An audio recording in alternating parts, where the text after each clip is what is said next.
some debate about these issues. You know, there's always room for improvement, but I expect everybody to take part and to take some ownership of this. And you know, over the next 3 to 5 years, you're going to see some dramatic things happening in this city. I'm already getting people coming in every week. I hear things are happening in Lake Worth. What's going on? I got this idea to do this. There's development interest. Wes will tell you. There's things out there. We want to make sure it's good development for the city. We just don't want anything. But we need to start to recognize government's not going to be able to save the city. It's going to be private sector investment, and we need to be able to provide the context for that to happen. And that's what we're all about over the next 3 to 5 years in the efforts. There's a lot of opportunity to get involved. You know, I appreciate what y'all do as a club. If y'all have properties and interest in the city, you know, the coffee pot's always on at City Hall. I'm usually there. And I wear a bow tie so people don't beat me up if I tell them what they don't want to hear. So far it's worked. Well, Herman beat me up once, but so with that, I just want to give you that understanding of where we're going. It's a difficult task. If you got any questions, I'd love to hear them. Look at that, no questions. What is your background as far as training? And my background, well, after the statute of limitations ran out, I came back. No, I'm teasing. I have a political science degree from the Florida State University with the intent of being a lawyer originally. I saved myself and didn't pursue the law degree. I moved down here and worked in a congressional race for a guy named Ken Adams, who was the chairman of the county commission when he ran for Congress. And that was in the late 80s. And that's when I moved here and sort of got involved. Worked for the county commission, went off in private sector, fascinated by business and that whole scene. I had been called back after I had some failed business. I worked with a company that made the first polycarbonate hurricane panels. I don't know if you remember that, after Andrew. It's Clear Shield. Yeah. That was some buddies of mine. I was going to be a millionaire. I still got the stock if you want some. I got some of your shields. Well, sons of bitches that I was working for were more interested in taking the money from the company and invest it in stocks and lost it all.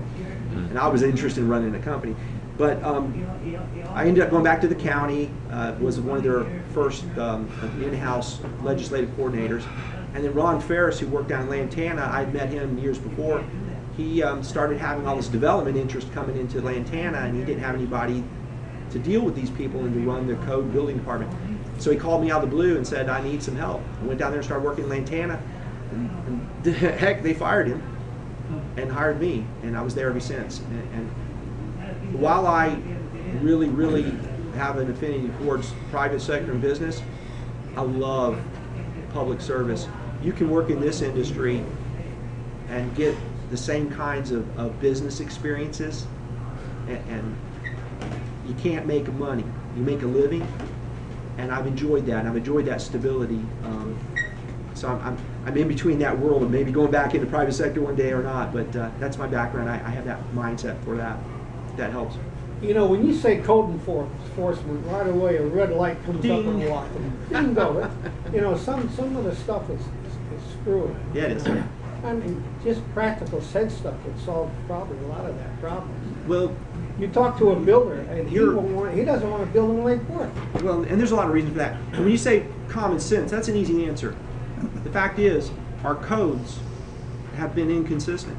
You can't give anybody inconsistent tools or outdated tools or processes that are broken. Our special magistrate process was getting drug out and long. We've been through 3 special magistrates. We got a special magistrate now that's a hanging judge. I guess I can say that on the. She's more inclined to be enforceful with her rulings so that repeat offenders get the idea. So there's several components in code enforcement. Code enforcement can sit and write cases all day long.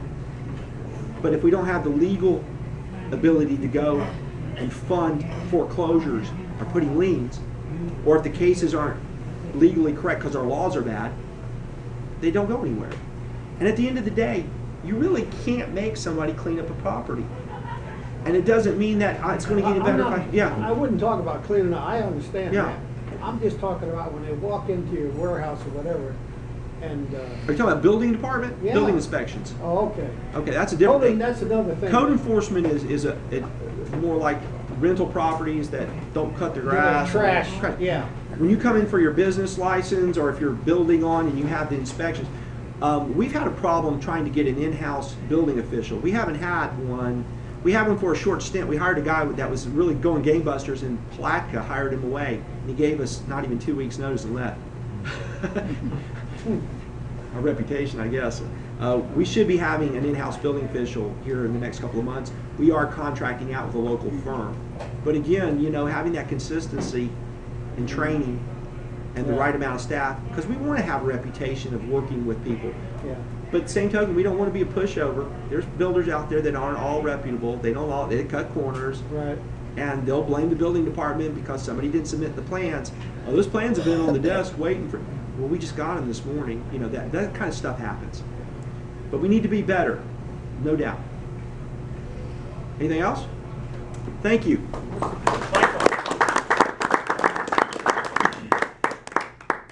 We'd like to thank you for coming. You're always welcome to come. Don't tell me that, I'll be here. Food's good, right? Once a week. We have a plaque appreciation. If you have an office. They did give me an office. Okay. Well, you'll be able to put this up in your office, and it has the Rotary seal on it, which is the seal of approval There you go. on it. I appreciate that. We appreciate it. And really, you are welcome to come back and tell us what's happening anytime. I know one of the problems that you face is, like all the cities around the United States, is a two-class system. The people that own homes and businesses, and then you have a lot of immigrants who come in, and it changes the system, so it becomes a sort of a problem.